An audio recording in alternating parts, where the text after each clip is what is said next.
Hey guys, Ryan here from Ryan on Yu-Gi-Oh! And today I'm just bringing you a kind of a little update on what's going on down at the channel. Now, I know we haven't really made any big videos since March, but there's a few reasons for that. I'm just going to go through those quickly, but like reason one, we just didn't have, well, I haven't had time to make any videos. Glenn hasn't really, his internet's not been the best. He's had to switch to mobile broadband, so for those of you who know what that is, I don't know if you have that in the States or anything, but now, for those of you in the UK that know what that is, it's terrible for making YouTube videos. You just can't do it because your upload limit just goes through the roof, and there's nothing you can do about it. So unfortunately for Glenn, Glenn hasn't been able to make any videos recently. And as for me, I've moved house twice since the last video, and obviously we did the last video around March time, and then after March, I had basically until from the end of March till the end of July to finish all my schoolwork, and I was a little bit behind, so I took a bit of priority there and did my schoolwork first, and then I had to move, and then I was kind of busy moving things, looking for a job and stuff, which I now have a job by the way, if anyone's interested in that. And now I've moved again, and I finally got the kind of chance just to make a video. And I thought, well, why not? Let's do an update video. So the first thing, one thing I want to talk about, obviously, is what people most probably be interested in what decks I'm running at the minute. I'm running three main decks at the minute, and they are all. I think there's only like really one that's really kind of considered meta. The other two, although they might be considered meta, the way I play them, I don't play them as meta. Um, First deck, which is obviously the meta deck, is. I'll just get the key card out because I should have done this pre-video, but I didn't think about it. But it's Dark Worlds. The reason I'm playing Dark Worlds this is kind of like the deck I'll probably take to the Nationals or something, just because it's probably the most solid deck I've got as well. Um, and the reason for it being is that I just think it's a good deck, and I absolutely love Tour Guide. I now have copies of Tour Guide, the reprint from Battle Pack. I now have copies of Tour Guide, so it's like, I absolutely adore Tour Guide. I want to use her. What's the best deck to use her in? Dark Worlds. I mean, she's still good in every other deck, but she's not as good because you only get kind of the one grab. So it's kind of, do I want Sangan to get something off, or do I want another Tour Guide to make an Xyz? And if you don't use if you use the first one for Sangan, then the second one's useless once you draw it. So, although I would run him in another deck, because at the minute I'm just kind of leaving him in Dark Worlds because I think, why not? Leave in Dark Worlds, let her do her thing, because in Dark Worlds, obviously, every time you draw one, you can just go into Beige, or, not Beige, you can go to Brow, or something, and just make something out of that. And then you can obviously detach the Brow to set up the graveyard for Gates of the Underworld. So for me, at the minute, Torghast is just kind of sitting in Dark Worlds, and that's why I want to run Dark Worlds, because of Torghast. And obviously, I just think Dark Worlds are a good deck. They're probably the only deck that got by from the ban list that was like topping, that didn't get hit in some way. So I think they are going to be. I mean, they haven't really had a lot this format, but I think they're still going to be good. I mean, I've still run cards like Fabled Raven and stuff in there. I mean, I really run old school Sync for Dark Worlds from when they first came out before XYZ really got introduced to the game.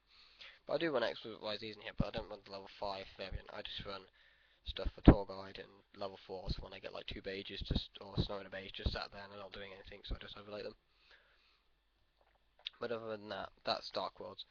Moving on, the next deck I want to talk about is we'll talk about this one now. My Gladiator Beast deck, which says my guys versus. Um, this is probably my favourite deck to play with at locals. Well, it's not really locals, it's kind of just a card shop we go to and we play with some of the people there. We're turning it into a tournament, but we're just finding time to do it. That's another reason I haven't made videos either. I haven't had the locals to go to. I've not been doing anything Yu-Gi-Oh related really, apart from playing with my family members that also play. So really, there's nothing interesting going on that side of like tournament things. But Gladiator is one of my favourite decks to play with at the card shop because I think it's one of those decks where it can be really good, but it can also be, if you draw a really bad hand, it's just really bad, and it gives people kind of a chance to play against me. Like, I don't really like using my Dark World deck because I just think, because quite a lot of the people at the card shop are new to the game, so it's like, or they're just getting back into the game, so it's like, I use Dark Worlds, I'm just going to dominate them every time, and I just feel bad about it, Who doesn't? If you're just winning all the time, it's like, whatever. So, I use Gladiators a lot, because I just think they're my fairest deck at the minute to play against. I mean, they're still good, and they're really good. They're one of my, I still think, and someone in one of the regionals in America proves this: the Gladiator Beast can top if they play right. If you get someone good piloting them, they can still top so easily. So you just got, well, I guess there's a little bit of luck involved with Glads, but although a lot of people say they're not like good, I just think they're a really good deck if you plan to play them properly and you plan to think about it.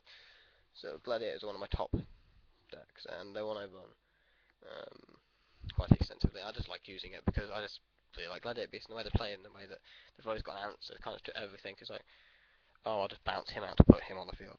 Yeah. So that's Gladiator Beasts. Um, and lastly, deck number 3 is Heroes. Uh, it's not. I'll show you my aliases there because they're like my main card in that deck. It's not really like any of the hero builds we see at the minute, like Bubble Blade or anything. It's kind of like a more of a Gate Hero slash Omni Hero build. But I kind of made it last format. Um, I just made it randomly because I had a bunch of the hero cards I got off Glenn at one point in a trade. I just kind of had them there. I was like, what do I do with this? Oh no, I couldn't like I had them for months and I couldn't decide what to do with them. I finally threw them into a deck, which I keep meaning to do a deck profile of actually, but I'll get around to that. And then they introduced like the masked heroes and stuff, and that's what really pushed when they brought out the shiny. I was like, really pushed me to go right. Let's make a hero deck because I had 3 of the shiny, and I kind of just took it to locals one week, and it just did really well. And I was like really surprised. I was like, wow. Yeah, I think I came either first or second in that time. I was like, wow, I just built this deck randomly. It runs no staples like Heavy Storm or Dark Hole or MST or anything. And I was like, wow. I was playing against like wind-up decks and stuff, and I managed to win. And it was win or second, which was quite good on my. I felt quite good about it. I thought, wow, this is actually a deck I should stick with. And I went on within 4 weeks. I came top twice and second twice, and I think no, it was Heroes top the first time they played them because I played a plant deck that I made, which was really bad because plants were obviously dead at the time. And that came second. Then I played Heroes 1 week and won. Heroes another Glads the week after and won. And then Heroes the week after and came second. And I just thought they were a good deck. And then when I hit them with the ban list, because obviously the new hero decks coming out, which are really strong, I just thought I was kind of sad about it because I lost an E-Core, I lost Future Fusion, but I kind of just went like, what do I use in my build which I can add more? So I added one alias, so I didn't need the search because that's what usually what I was searching to was alias to make fusions. So I added one alias, so I didn't need the search and alias as much. And I added a mass change over future fusion because I decided I wasn't using mass change enough, but I really liked the mechanic. So I added an extra mass change, and I just kept the same extra deck because I didn't need to change it. Anyway, that's the 3 decks I've been playing with over the last month or so now since the ban list hit.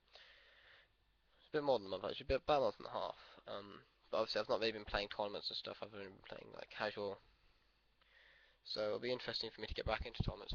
Me and Glenn haven't really got a tournament scene at the minute, but we are working, as I said, on getting our locals together.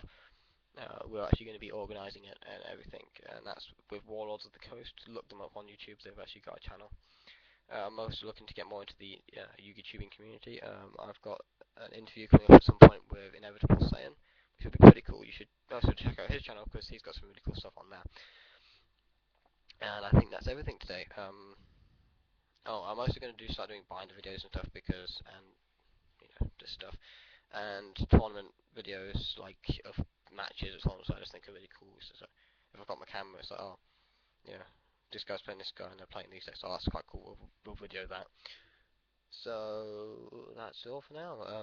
Stay tuned because I think I'm going to do a deck video now, either based on my Dark Wars or my hero build, which I wanted to just shell out about. So shout outs to Warlords and Inevitable Saiyan. You should definitely check out their channels. If I remember to, I will put links in the bottom below.